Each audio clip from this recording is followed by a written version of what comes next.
Pelosi confronted about congressional insider trading. Has your husband ever made a stock purchase or sale based on information he's received? What are you saying? It's so funny. She's like, I think we should be able to participate. Because this is a free market and we're a free market economy. They should be able to participate in that. Participate? You're dominating. You do better than Warren Buffett. Democrats, on the other hand, are refusing to break up with their geriatric leadership. President Biden reportedly called Nancy Pelosi and asked her to stick around after rumors that the 82-year-old is going to retire. Double standards needed a poster child. Nancy Pelosi stepped up, and Joe Rogan and Greg Gutfeld lit the fuse. What came next wasn't just criticism. It was a political bonfire. They burned through her flip-flops, ripped apart her speeches, and turned her public image into a running joke. From fake outrage to showing off fancy ice cream while people struggled, they exposed every shiny cover she'd ever put on. By the end, all that was left was the mess. Pelosi never saw that storm. First of all, she doesn't want it becoming a big, important thing that people are talking about. Yeah. Where people start, excuse me, where people start looking at it and say, oh, well, how much money have you made? Yeah. Like, why are you worth $200 million? That's crazy. You make $200,000 a year. You're worth $200 million. Like, what's going on? And you look at, like, Paul Pelosi's stock, like, what his record is. He's better than Warren Buffett and George Soros, who are like wizards. Exactly. Those guys are the best. He's better than them. Yep. But it's 100% insider trading. Happy Thursday, everyone. Nancy Pelosi snapped at a reporter asking her about Biden dropping out. She said, "Am I speaking English to you?" The last time Nancy snapped like that was when they forgot to properly fasten her. Nancy Pelosi tried to lead as like seeing a crystal vase run a dance floor, delicate, lost, and way off rhythm. Joe Rogan didn't just joke her away, he crushed her record like stale plant-based protein. Meanwhile, Greg Gutfeld casually turned her time in office into a political punching bag full of random moves and confused ideas, and the country just stood there asking if Botox also freezes common sense. One recently that we're talking about Nancy Pelosi and the amount of money she invested in Tesla right before Biden signed this EV bill, electric vehicle bill. It's like 1.2 million. Find out if that's true. It was like They should all have to put their money in trusts while they're in office that are done in fucking mutual funds, index funds, things that are auto-generated buying and not individuals. New York's congressional race feels more like a drama series held together by designer pearls and a refusal to own up to anything. Her stance on issues, like playing Twister blindfolded on a moving sidewalk. And every time she acts like she's fighting for regular folks from San Francisco, some tech guy drops his $17 matcha and blames the free market.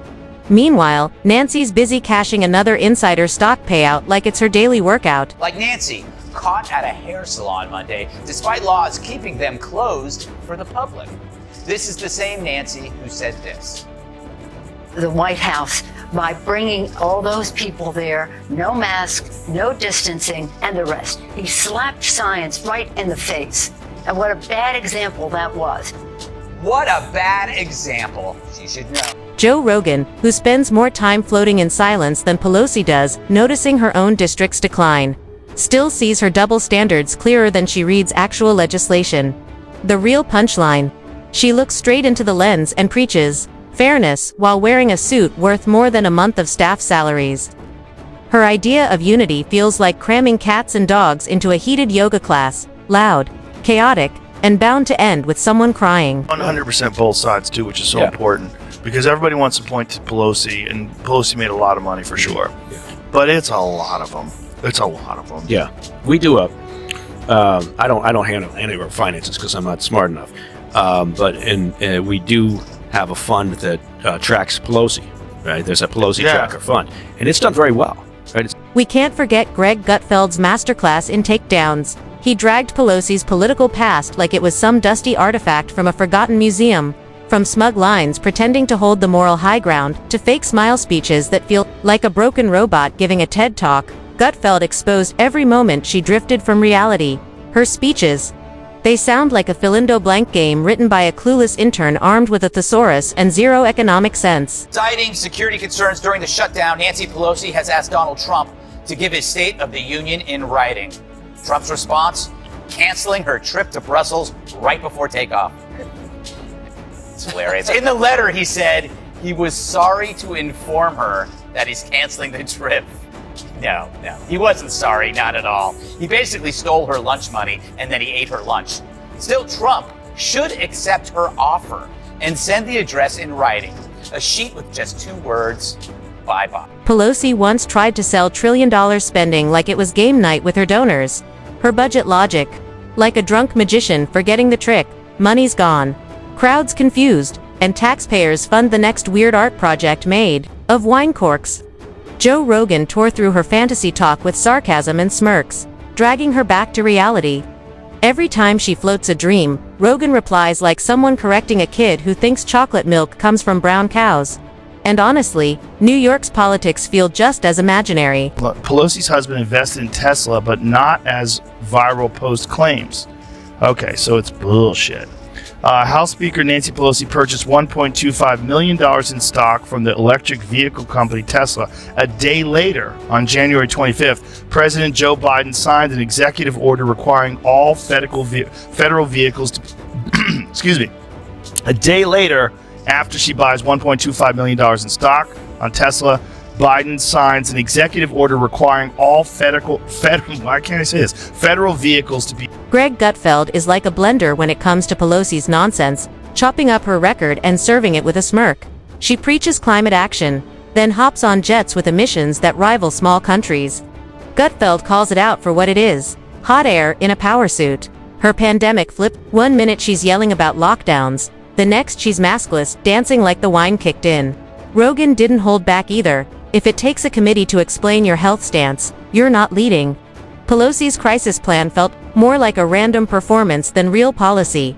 The kind of weird show that leaves you wondering if it's art or just confusion. Well, Nancy, she announced today she won't seek a leadership post. She said she'll also show her willingness to compromise by bathing in the blood of 15 virgins instead of her usual 20. I wonder what Joe's got to say about this. Oh, yeah, I'm gonna miss Nancy. Greg Gutfeld went deeper, calling Pelosi's moves the political version of taking selfies during a house fire. As cities crumbled, she posed with luxury ice cream like she was filming Let Them Eat Gelato. Joe Rogan turned her speeches into a comedy, routine words in the right order, but zero meaning. Like a TEDx talk on nothing, sponsored by fake empathy. Gutfeld didn't miss a beat, either. He joked her speeches needed decoder ring because when she says investing, she really means funneling money to shady nonprofits tied to her cousin's dog walker. With NBC News, Nancy Pelosi was asked whether she thought Trump treats her differently because she's a woman. Me, I have no idea. I have no idea. We'll see. And now that how he will deal with the Speaker of the House. And that doesn't matter whether you're a woman or not. But I hope he recognizes that a new day has dawned in America. So who knows if Trump deals with her differently because she's a lady? The real question is, does she treat Trump differently because he's a man? You reportedly came back, spoke to some members of your caucus, other Democrats, and said the wall, it seems like it might be a manhood thing. It might be about his manhood. That's a statement that's capable of interpretation. Care to explain what you meant? Well, I wish that my members had not. When Pelosi says protecting democracy, it really means silencing critics over a glass of imported wine. Her crime policies. A punchline. As cities deal with real danger, she suggests therapy dogs and poetry nights. Rogan nailed it. She dodges accountability like it's a haunted house. It's less leadership, more like a Netflix pitch. Law and Disorder. San Francisco edition. And when it came to impeachment, she ran it like a bad play. No script, lost actors, and an audience. That left before intermission. Meanwhile, she claims to fight for the people, as long as they own hedge funds, cable networks, or artisanal candle shops. Nancy Pelosi defend insider trading. Just about to ask. What'd you say? I don't know, guys. I'm doing great at it. You guys should try A bunch of It's people like- were freaking out about it. I think it was Crystal and Sagar were doing. I didn't watch it, but I did see the headline that she apparently. Oh, it's is somehow incredible. another- You have to Can we watch play it. It's like She's when just bypassing all the laws to make hella cash. she looks so guilty. It's like when they tell Robert Durst that they know that he did it, and he like starts burping. Rogan compared it to political cosplay. All drama, no results. Pelosi acted like she won a chess match while playing on a checkerboard. Gutfeld mocked her impeachment moves, calling them the slowest ambush ever. Her reasoning flipped more. Then mattresses in a sale. She claimed justice while using the system like an audition for dramatic theater. It wasn't leadership, it was a circus. Even the elephants wanted out. And just when it feels over, she's back on the campaign trail like she's in still here somehow. Her speeches sound like leftover graduation talks, dripping with condescension. She talks about young people like she's only seen them online. Rogan nailed it. Hearing Pelosi speak on Gen Z is like grandma explaining TikTok. Kind, clueless, and a little scary. Amazing new research suggesting the universe is more than twice as old as previously believed. Yep, just like those high school kids at the border. That was some red meat right off the bat. But it's 26.7 billion years old instead of 13.8. It only looked 13.8 billion thanks to balance of nature. Delicious. But do you know how they figured this out? They cut open one of Nancy Pelosi's kidneys and counted the rings. Greg Gutfeld ended with a brutal takedown of Pelosi's endless farewell tour, like a Rolling Stones show where the only hits are slip-ups and bad calls. She keeps returning, shinier but less clear, wrapped in denial, thick enough to block. Logic. Rogan cut through the legacy, showing each comeback brings more division and sketchy money moves. Pelosi doesn't build trust, she fuels memes. Gutfeld sealed it, turning her politics into a national joke. And while she still parades the halls like they're hers alone, the act never changes, just the wine glass in hand. Gave such a simplistic answer. She's giving this like very simplistic, almost vague answer.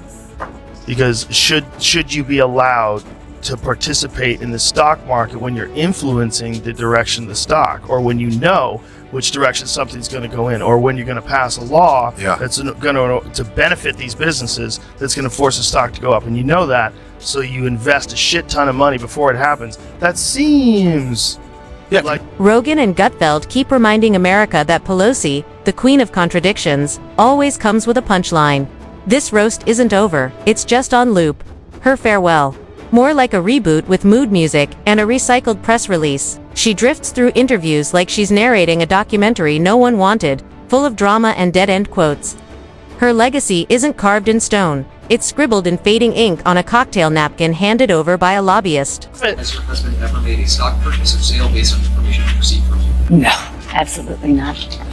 Okay, thank you. why are these suspicious transactions where you buy a bunch of stock and then a week later pass a bill, makes the stock go through the roof? Like, this is insane. How did you know to buy that stock? Here it goes. Has your husband ever made a stock purchase or sale based on information he received from you? Rogan and Gutfeld keep reminding America that Pelosi, the queen of contradictions, always comes with a punchline. This roast isn't over, it's just on loop. Her farewell. More like a reboot with mood music and a recycled press release. She drifts through interviews like she's narrating a documentary no one wanted, full of drama and dead-end quotes. Her legacy isn't carved in stone, it's scribbled in fading ink on a cocktail napkin handed